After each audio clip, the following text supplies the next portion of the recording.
Dugang 15 ka mga pamilya nga kabus ang nahatagan og desente'ng nga mga panimay sa Relief and Rehabilitation Unit sa Archdiocese of Cebu uban sa pag-abag sa usa ka foundation nga nagbasid dinhi sa Cebu. Si Rico Sereno sa report.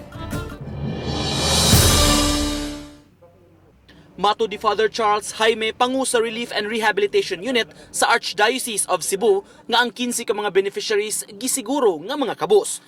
Matag beneficiary nagagikan sa 15 ka mga barangay nga sakop sa Our Lady of Remedios Parish sa Odlot o sa Holy Family Parish sa La Paz sa Dakbayan sa Bogo.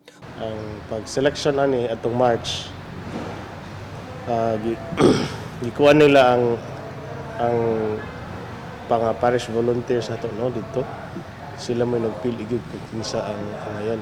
Mukapin sa 130,000 pesos ang kantidad sa matag panimay. Sa kinatibukan, musumada sa dulan 4 milyones pesos ang gasto sa mga panimay nga misubay sa international standard nga core progressive shelter nga makabaro gihapon bisan sa bagyo nga may gikusgon nga 150 kilometers per hour. Doon na hinoy sweat equity sa habig sa mga beneficiary sama sa pagtabang sa pagdala sa mga housing materials sa dapit kundiin gitukod ang ilang mga panimay.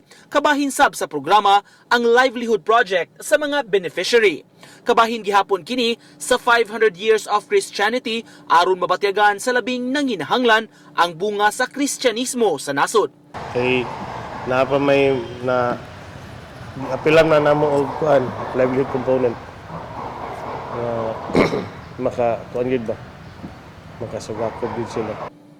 Gipapirma hinon ng mga beneficiaries og papeles nga nagdili kanila sa pagbaligya sa panimay nga gihatag alang kanila. Gawas kang Father Jaime, miabag sab si Father Bonin Olivar, professor sa San Carlos Seminary College sa pagbindisyon sa mga panimay. Uban ni Godfrey Relien ug Lance Gabutin, Nico Sereno, Balitang Bisdak.